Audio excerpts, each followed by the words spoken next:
right. Well, good afternoon, everyone, and welcome to our final session of the CT Colt Proficiency Institute, our webinar series on the new CT World Language Standards that were just released this past year in 2024, becoming official in January of 2025. And we are thrilled to offer this six-part series on the 5 Cs. Today's presenter is Jessica Haxley from the New Haven Public Schools, and she is going to share with us about the connection standard. Just a quick reminder that all of our work has been done in partnership with the Connecticut State Department of Education, and they are sponsoring a summer workshop in June, on June 25th in South Windsor. We'd love for all of you to join us for that.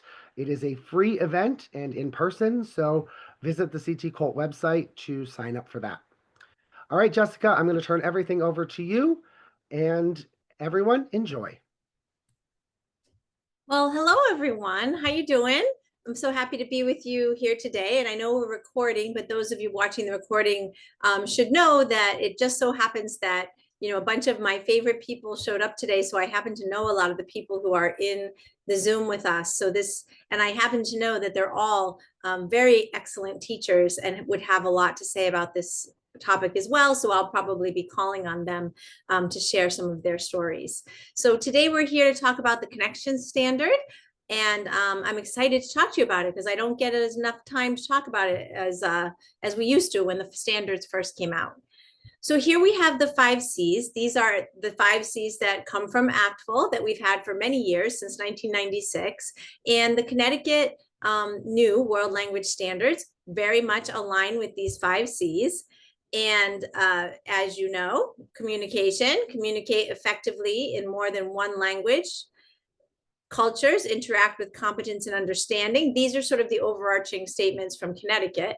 Connect with other disciplines and acquire information and diverse perspectives in order to use language in a variety of situations. So that's the connections goal that we're going to focus on today. And then comparisons, develop insights into the nature of language and culture in order to interact with cultural competence. And then communities, which is sort of the ultimate standard, right? To be able to communicate and interact with cultural competence in multilingual communities at home and around the world. And working in New Haven, we've really seen that, multilingual community is exactly what we have, especially in our cities in Connecticut, but also in our suburbs. So one question from my friends here today, when we talk about proficiency and we talk about assessment, which C or Cs do we actually assess when it comes to, when we're talking about their novice high, which C are we assessing? Yell it out, my friends. Unmute. Communication. Thank you, Michelle. So communication is really the one that we're assessing. And a point of interest is that when the standards first came out, I remember, I think it was Kazumi Sensei and I, who were she's on the Zoom today, we're talking about how, oh my goodness, now if we do math in Japanese class, are we going to, are we going to teach the kids? Are we going to assess the kids on math skills in Japanese class? And the answer, even though it took us time to figure it out, was no. We're not going to assess them on their content skills they learn with us or practice with us. We're going to assess their language skills, how they use the language to talk about the content. And we're going to use content to encourage kids to use more language or to be more engaged in language. And that's actually the case for all the other 4Cs. So cultures, connections, comparisons, and communities are the contexts within which the kids communicate. And so that's just something that was interesting for us when the standards first came out years ago to wrap our heads around. And that remains the same. However, in the Connecticut standards document, you'll see that there are proficiency indicators for each one, because it helps you think about what kind of content they can do at a novice level, what kind of comparisons they can do at an intermediate level, and things like that. So let me just do a little go around with my friends who are here today. what do you think when you think about the 5 C's? Like, what does it mean to you? Either like, what does it mean for your teaching, or what does it represent to you? It's a kind of a hard question, but take just a second and think about what these standards have meant to you over the years.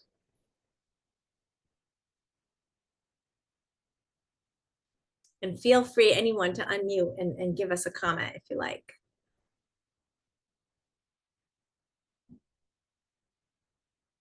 When you look at them, what do you think? Or what do they mean to you in your teaching? What do they help you do? Anybody, go ahead. If you want to talk.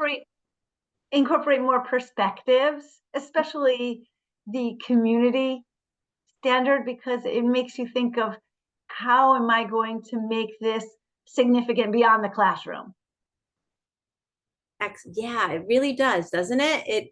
Because before we had these 5 C's, we never kind of went, well, we might have gone there, but it was just by chance. Now it's always there reminding you to incorporate those things.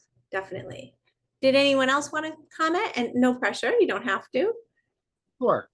I think the other piece is it lends itself to the world at large.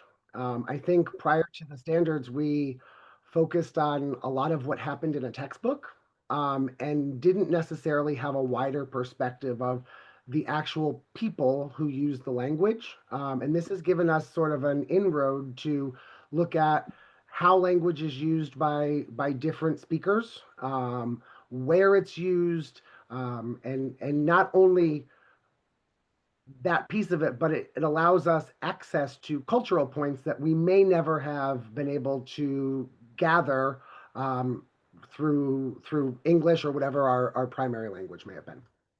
Thanks. About back when we used to do Culture Fridays and just speak English on Fridays, right? About culture in the old days. Anyone else want to comment on that?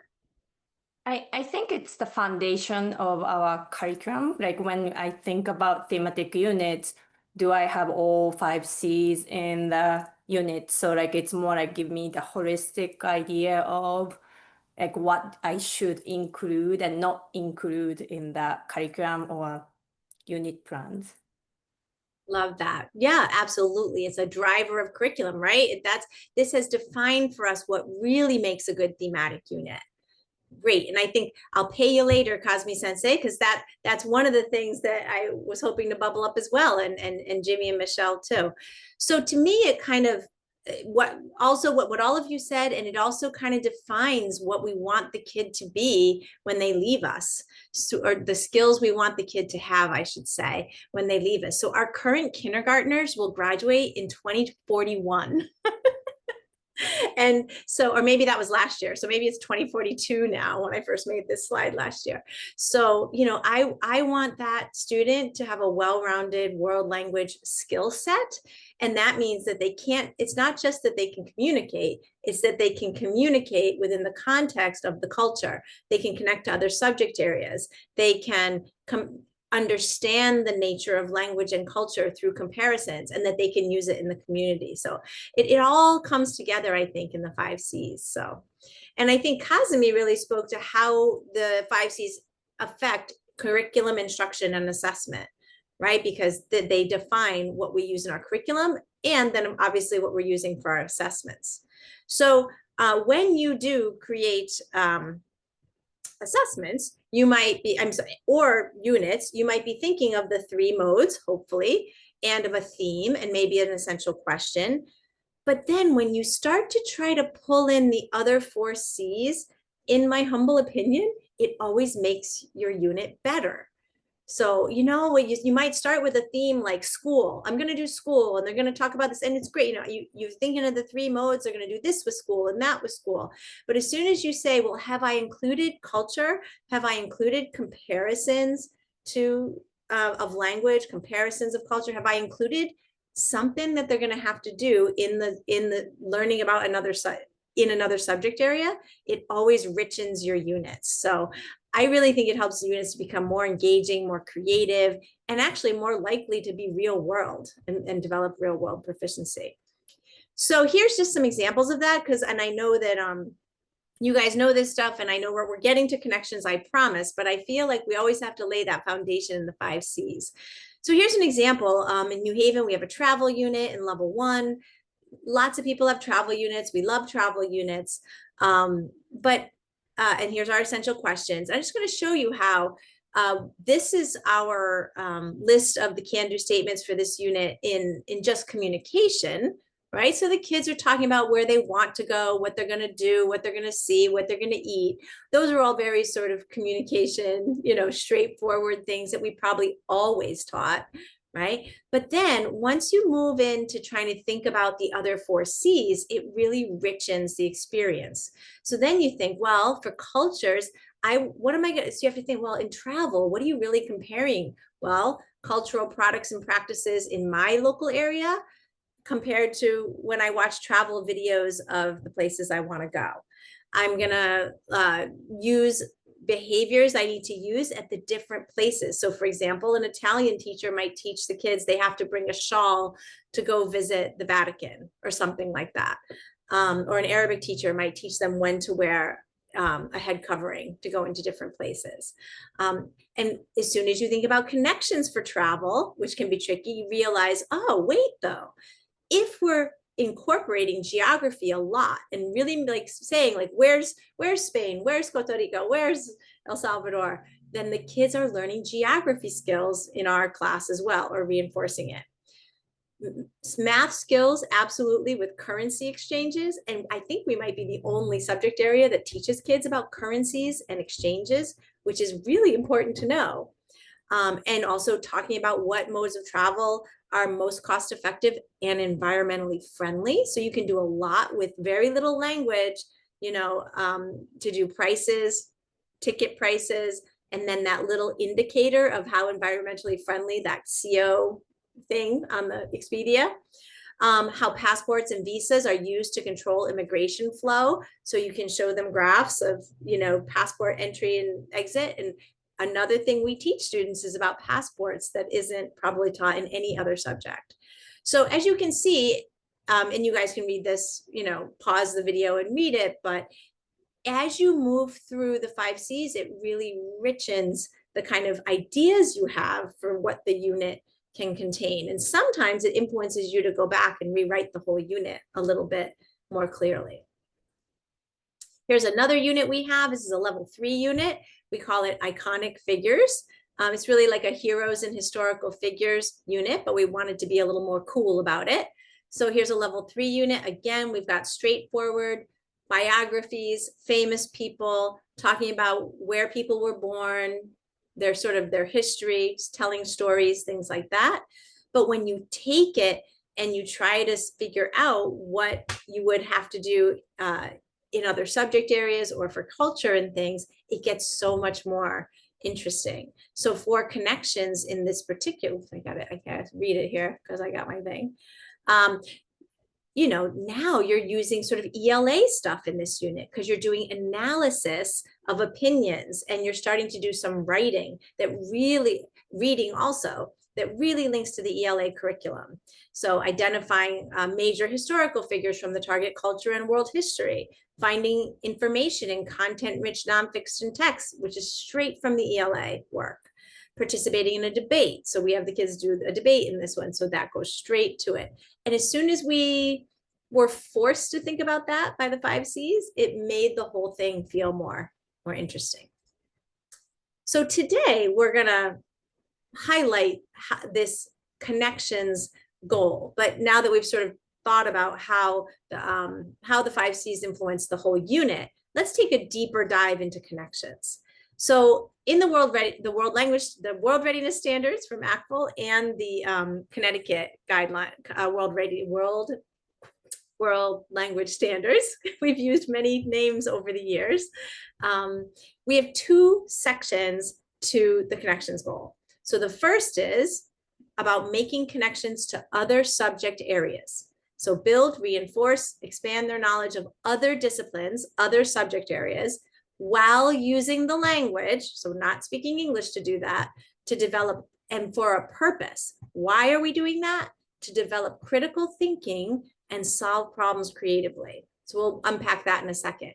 And then the second piece is acquiring information and diverse perspectives that are only available through this language. So that's a very interesting thought. And it's, what are things they can read, things they can hear, things they can perceive as they're listening to, watching videos in another language that they just can't get if they view that news or that opinion or that how that YouTuber acts in English with the little, it's very different. And so that's really a powerful part that we don't talk about as much. So build. So that means they're going to build some they are going to learn some stuff from us, right? But also they're reinforcing and expanding their knowledge of other disciplines. So it depends on the level of content in your curriculum. There are elementary school programs that are content-based that teach science through French, for example. We have one. There are immersion programs, obviously, would be purely this, but that's a little different from this because they would be following a different set of standards, sort of. But you can build content, so you can teach it. You can teach the kid the content. You can just reinforce content from other subject areas, or you can take what they know and expand upon it. The key is we're going to try to do it while they're using the language. So it's just like when you choose authentic texts. We're going to modify the task, not the content, not the text itself. But the key is that we're really trying to help them to develop critical thinking and problem solving. So we want them interacting with this content in a way that makes them think like, wow, I might not be right about everything. Or who wrote that? Why did they write that? Is that truth? Is that not truth? These are all the things that we can do in our language class. So these are the real skills. And these look just like those 21st century skills or your portrait of the graduate or whatever you have in your school. And you can show your principal that you are doing these skills via the Connections standard. So just to define critical thinking a little more, if that word gets thrown around a lot, but I like this definition. See what you guys think. The ability to collect and analyze information to come to a conclusion. It being able to think critically is important in every industry because critical thinking isn't subject specific. It's your ability to parse through information, data, statistics, and other details to identify a solution. And I think that's really interesting in the era of ChatGPT too. So that's sort of what ChatGPT does for you, is that, which makes it even more important that as a human, you're able to look at it and know whether it has done it correctly, and that you need to click on those little linky icons next to it. If you think something looks odd, click on the links next to it and find out where that came from. So it's just an interesting thing to think about, that we still need to develop this ability in our kids so that even if they're using ChatGPT, they'll know what's right and what's wrong. So let's think about like what does that look like at the novice, intermediate, and advanced levels, right? So you guys have any examples? Like what's an example of like a connection to another subject area you might do when the kids are at the novice level of language proficiency?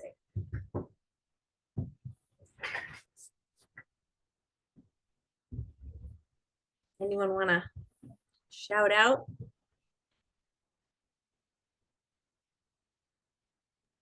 They could learn a simple recipe. They could learn a recipe, sure. And you could even do some little, because it's just numbers, right? To do some of the measurements, 1/3, even some fractions, they probably could do. Awesome. Definitely fractions. Fractions would be a great math connection. If you were doing, choose a recipe that's culturally authentic, but then be talking about like there's one, maybe, if it was an Italian teacher, I'm stuck on Italian today, I guess, it would be, how much of a pizza, can you eat a quarter of a pizza, a half of a pizza, right? And you're starting to the whole thing, right, Michelle? Same. I think because I was leaving work today, I actually smelled Pepe's Pizza because they moved my office near it. And now I've got it in my brain, everyone. Yay, New Haven.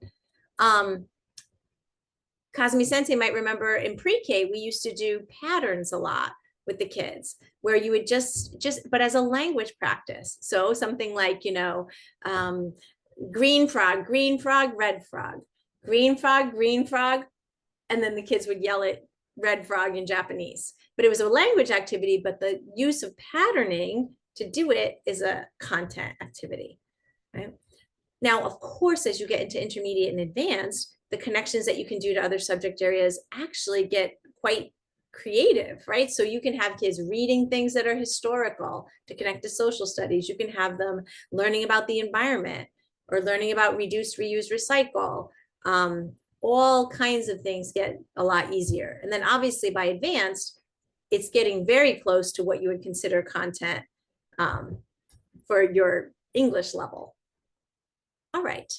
And then obviously it's going to change as you go through the developmental levels of the kids as well.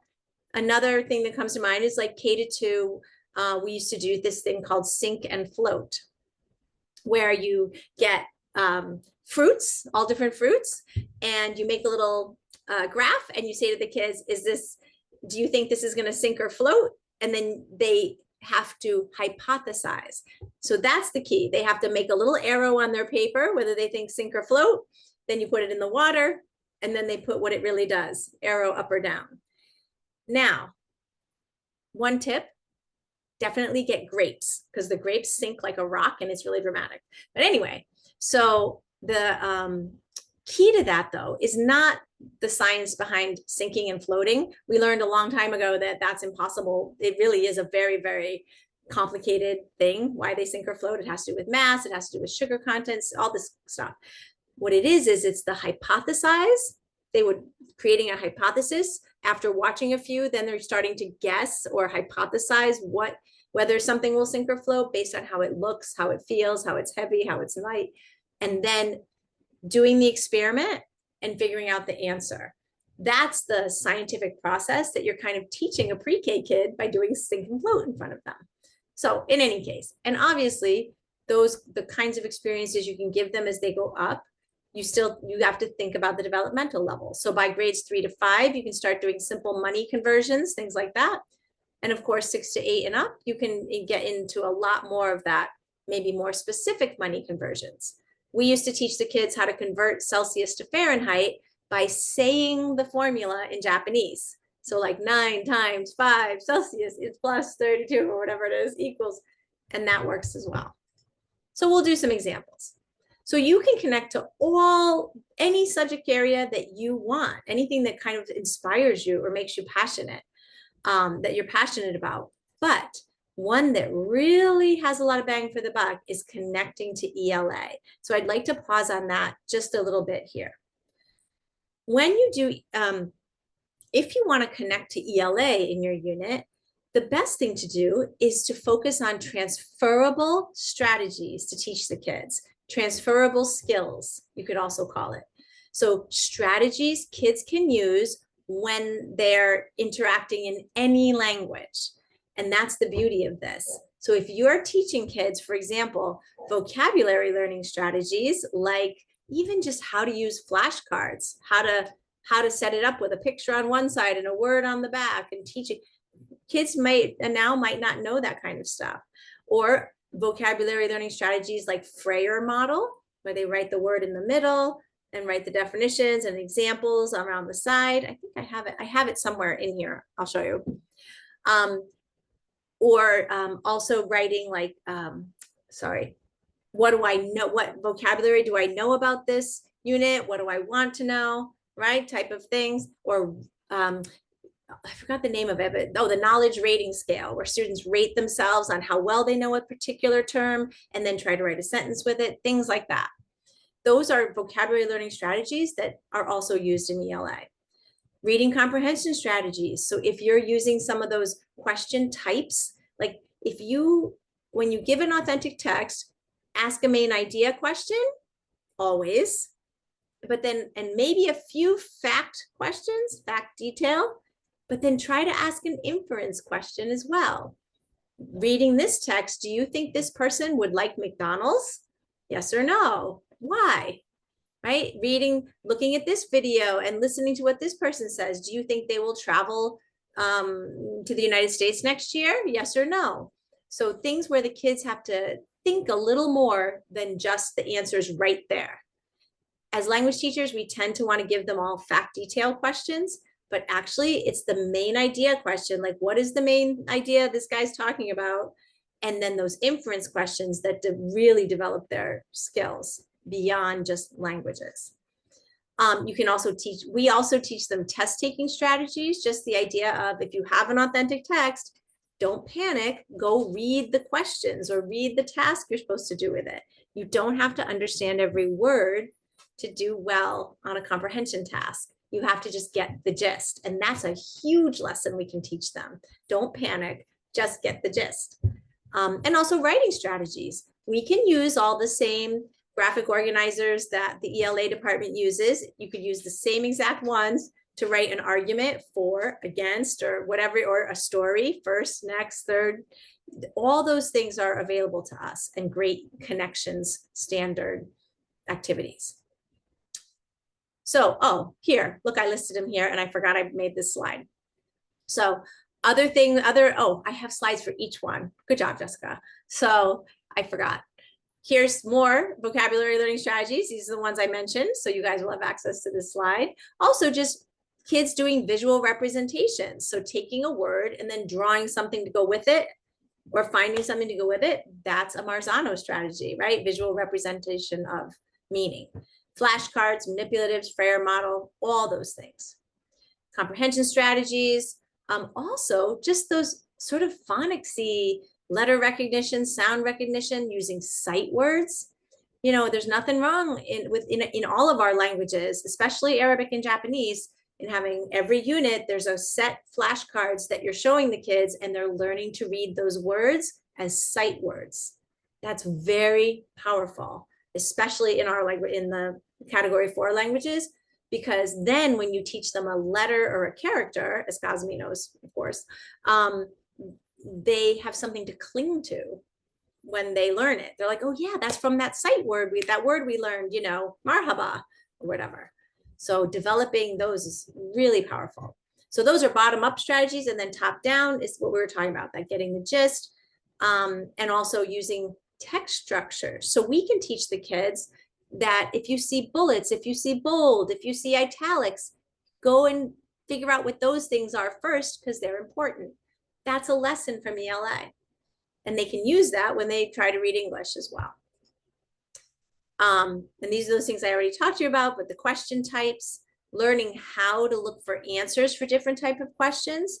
So we did some work in New Haven teaching some of our kids what a main idea question sounds like, what an inference question sounds like. Like, so we taught them that if the question says like, do you think that will happen next? The answer is not going to be there. You're going to have to read it and think. So don't be looking for yes or no anywhere in the text.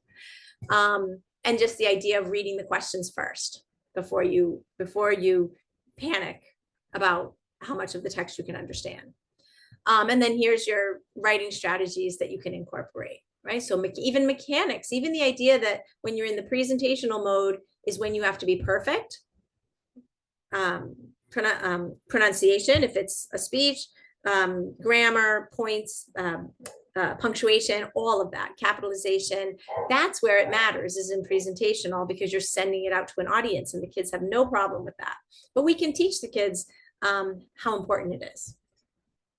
Okay, so we talked about this a little bit, and I'm going to put this in the chat actually if you want to see, but what I did was I created some examples here, and we'll have this available to those of you who have the link to the video as well. So I'm going to put this in the chat. What's this?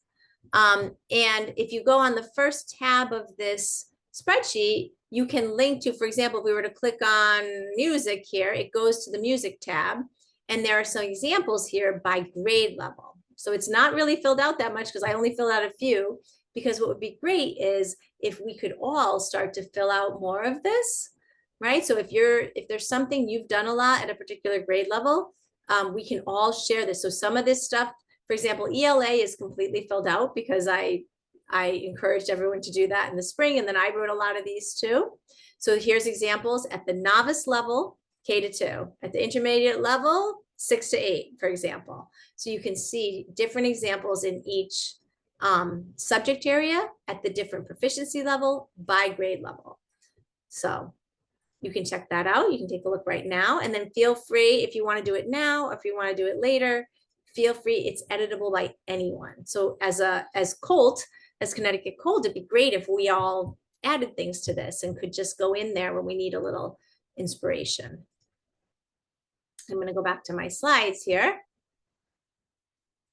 and just keep talking. Well, I'm sure my friends are in there adding stuff, but there are plenty of other disciplines to connect to. You know, SEL is a big one that's really fun to connect to with the kids, PE and health, all kinds of things. I saw a teacher do radio exercises, Japanese radio exercises the other day, and the kids really enjoyed it. And that's PE. It's these exercises we're doing in the schools.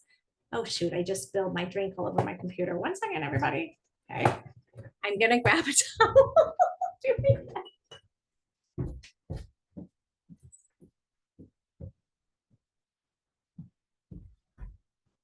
Okay, I'm back. It's not my computer, it's my mouse, so we should be okay. Oh. Jimmy, would you pause the video 1 sec? Oh, go ahead, Jimmy. All right, we're back. Crisis averted, everyone. All right, so if you are watching this on video and you weren't able to get that from the chat, this is a direct tiny URL to go to that Excel sheet if you want to take a look at it on your own. And please, please, please feel free to add to it.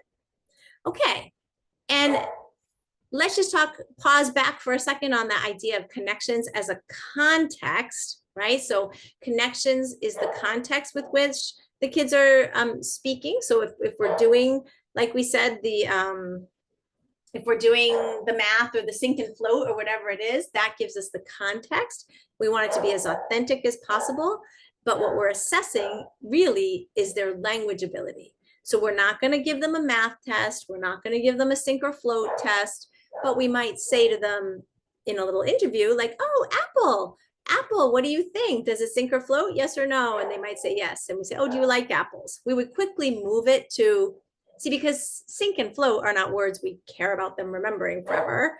They're in second grade. But we do want to move them quickly to the authentic thing, which would be like, oh, do you like apples? Oh, me too. Great. Cool. That was fun. Okay. The key to this is if you're doing any of these activities, if you're doing monetary exchange, if you're doing history lessons, whatever you're doing, make sure people see you do it. And if not, put it on a bulletin board or tell someone about it. Even walk in the teacher's room and be like, oh, it was so fun. We just did money conversions in my class. Say it nice and loud in front of the math teachers, because you want them to, that's the only way they're going to know that you're doing all this work to support their content area. And as we know that there is, especially in elementary schools, there's this idea that, we're taking time away from their curriculum. So anytime you can show that you're supporting that curriculum, it's really important to do that. So if you have to, if it's a project, ask if you can go in front of the Board of Education and have the kids present a project or whatever it is, but advocate, advocate, advocate. It's never wrong to advocate. Okay, part 2. How are we doing on time? Let's see. Good. So we've talked about connections to other subject areas. I'm just going to pause for a second. I forgot to pause. Anyone, any comments or questions?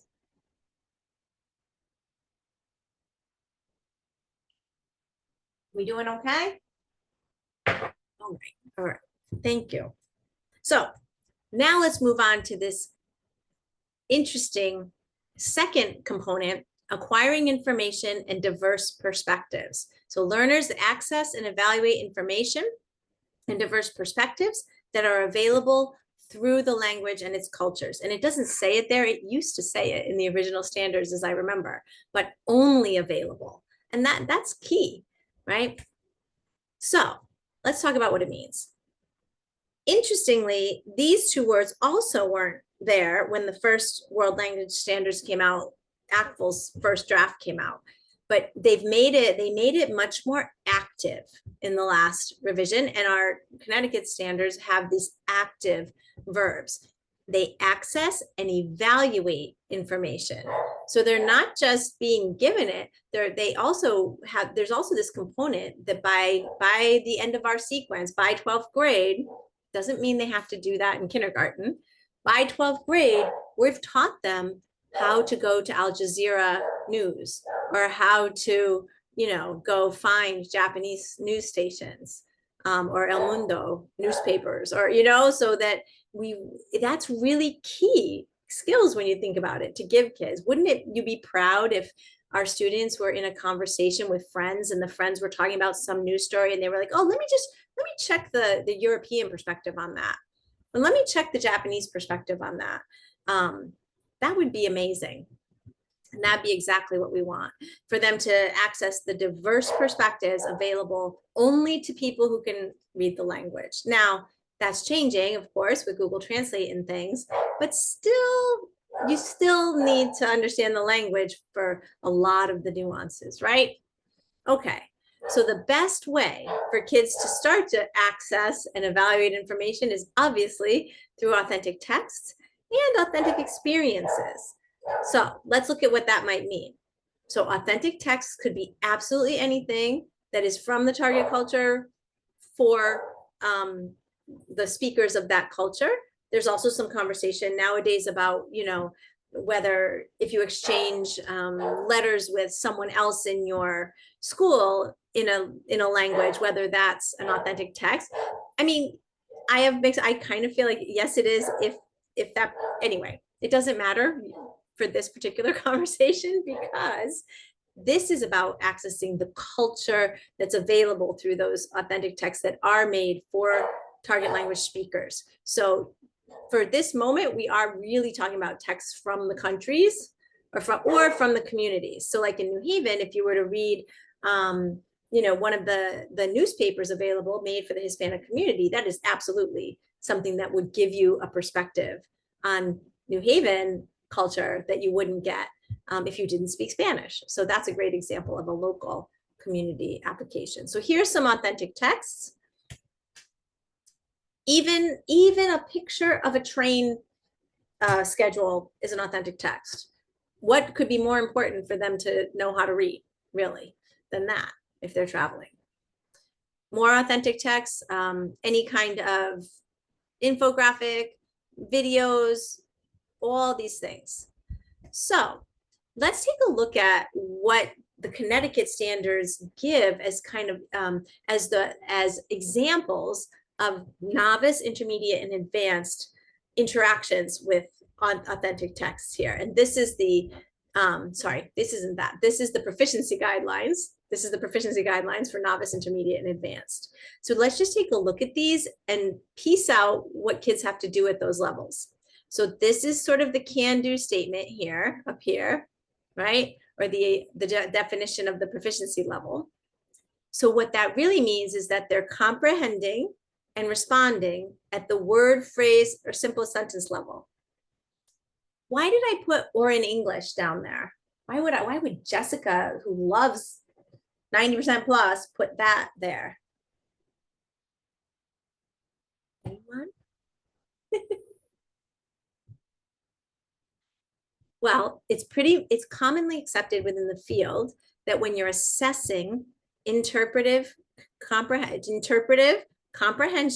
at the novice level only, pretty much, right? The novice level, it's okay to ask questions in English to assess interpretive comprehension. So there are instances where that would happen.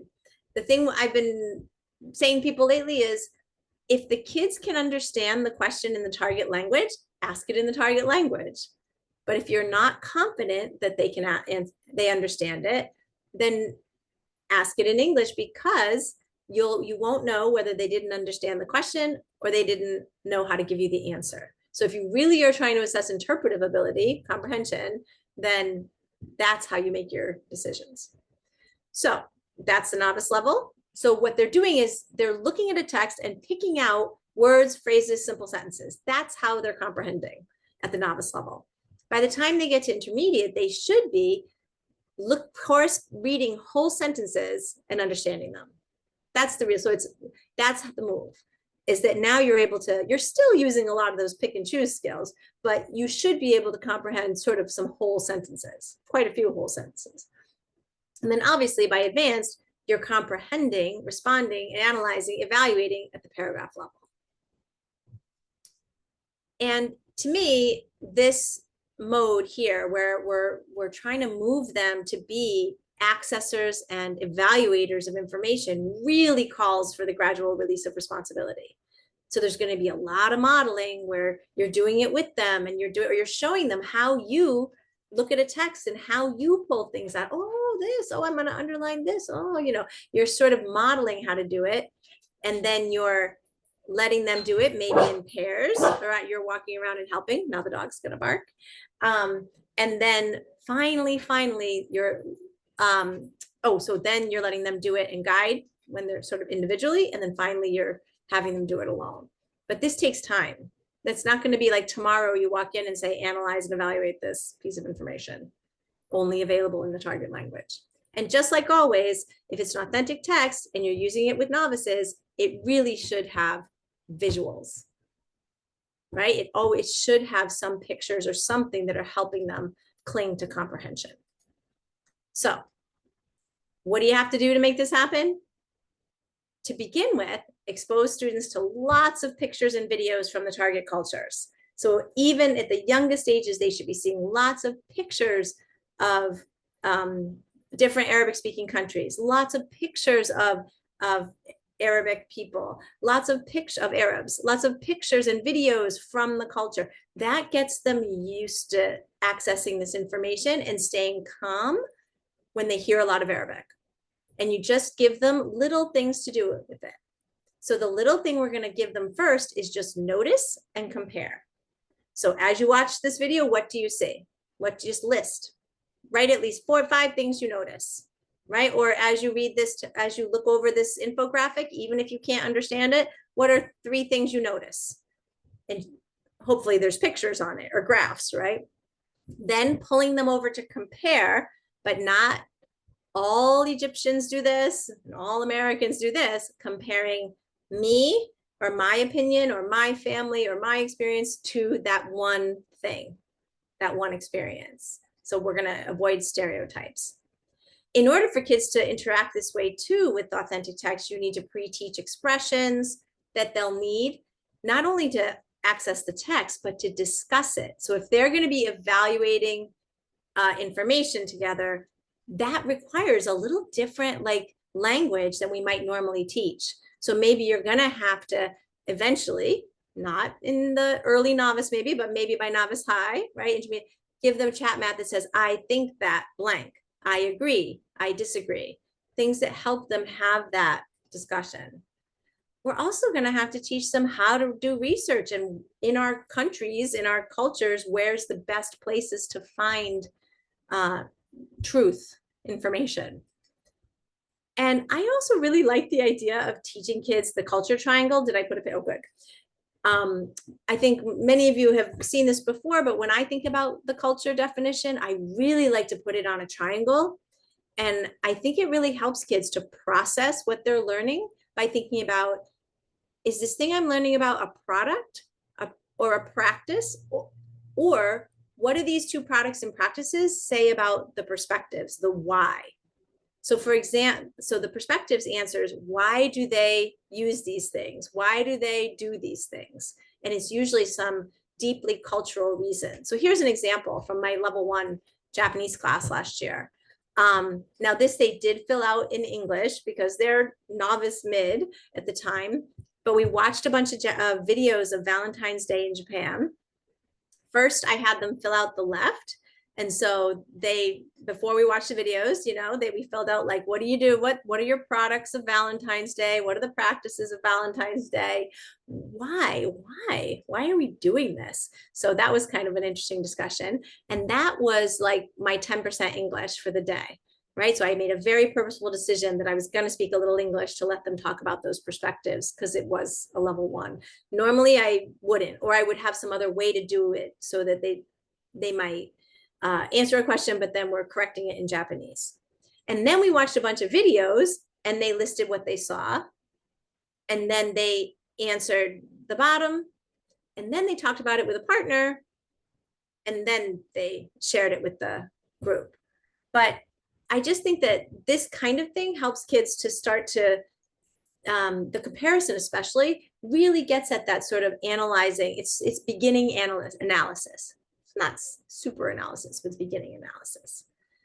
So this is actually my last slide, I think. Those were just some simple and quick examples. You really can't have one without the others, though, is my message I want to come back to at the end here, is because even though we've been talking about, you know, the Valentine's Day thing, even in this, I'm not just doing a connection by having them do a analysis and accessing those videos that were only available in Japanese. I'm not just doing connections, because of course I'm doing oops. Can you guys hear me? Everybody froze. Can you hear me? Okay. I'm not just doing connections. Of course I'm doing comparisons, right? Because this is a comparison. I'm doing cultures because I have the culture triangle. I'm doing language because, of course, as much as possible, when we're doing the Japanese side, we're speaking Japanese. So it really is never that you've isolated connections and you're doing connections for the day, right? But as soon as you can pull in some of this work, it really raises the level of sort of engagement or potential engagement for your classes. So let's pause now. I've talked a lot. Why don't we have a few either aha moments or things that came to mind that you've done? I know, like, for example, I know Jimmy's done a lot of, they do a lot of connections in Glastonbury with like Mayan civilization. So you let a lot of it sort of drive some of your curriculum. Let's share a few ideas. I've got a panel of like a brain trust here. It shouldn't just be me talking. What are your thoughts? Well, as you said, you know, here in Glastonbury, we have used a lot of connection stuff in our curriculum.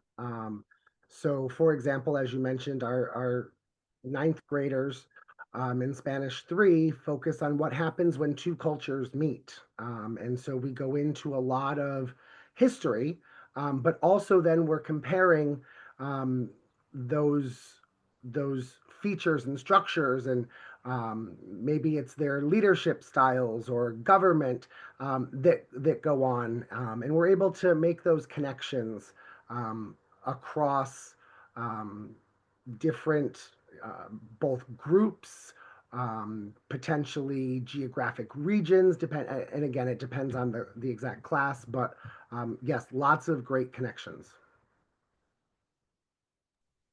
Yeah, thank you. And like that's just a good another good example though of like how it's never just one thing, right? So, but the connections in that case drives it. Like it sort of drives your whole that whole unit that you guys do. Beautiful. Michelle, how about you? What are your thoughts? My thoughts. Well, for my 4 honors students for the final exam, we're doing an interpretive exercise. We're reading an authentic article about 5G wearables. And then we're going to do an interpersonal conversation. And so, you know, there are all sorts of hypotheticals of, are there some audiences that aren't made for wearables, or, you Michelle, know, what's a 5G? Tell the group what's a 5G wearable. like whether you have a watch or something to all the smart things. Yeah, to measure certain aspects of your health. And then the whole idea of telemedicine versus in person, and what are the advantages and disadvantages, and projecting, because we're doing if clauses, hypotheticals, if this imperfect subjunctive, then conditional. So, you know, there's a number of questions to guide them, but it's really, we're looking at their ideas of, can they hypothesize for the future? But many of them have not had telemedicine experience. So, so they're probably going to be talking about what they've heard or from their parents or whatnot, but there's a connection. But look at how what you're doing just completely fits into this standard, right? They are developing critical thinking and the ability to solve problems by having to think through and talk about those things in the language, which are very high level sort of, level 4. That's really great that you're doing that work. And the other thing I love is that it was a perfect example of grammar in context, which a lot of us have been talking about, right? Trying to really wrap our heads around how to explain what that means. But there's a great example. So instead of saying today we're doing the subjunctive, you have them, they want to use the subjunctive because they want to talk about 5G wearables and what if. I'm sure you're probably doing something about privacy and things like that too. What if so-and-so has all my health data? What does that mean? I wish I was in that class. That sounds amazing. Amazing. Kazumi Sensei, you want to share any connections you've done lately? Well, not lately, but like as an elementary teacher, I feel like connection is there, like we are easier for us to find, because if I go to the grade level classes or like look at the science standard or social studies standards, and we can find so many themes that we want to do in the class. So like for elementary teachers, like we have more opportunities to incorporate what other subjects are doing. So I think that's the benefit, not the benefit, how to say it, that's like advantage of elementary language education. It's just so hard to look the other one, the diverse perspective and stuff. That's the hard one to talk with younger kids. Like, I don't know, like I have to think how we can introduce these diverse perspectives at the age level is a little bit challenging. Right.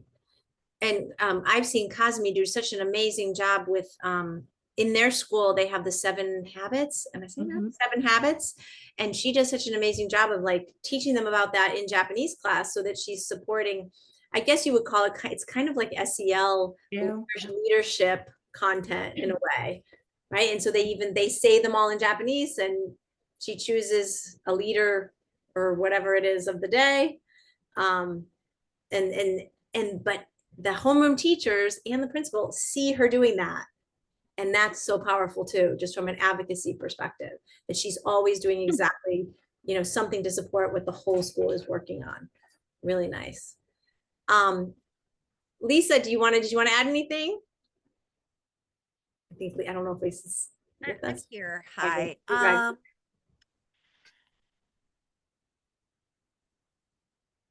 I really can't think of anything right That's now. okay. No, I just didn't want to ignore you. No, I appreciate that. Thank you. And Marielle, now Marielle is our wonderful incoming Arabic teacher into the field.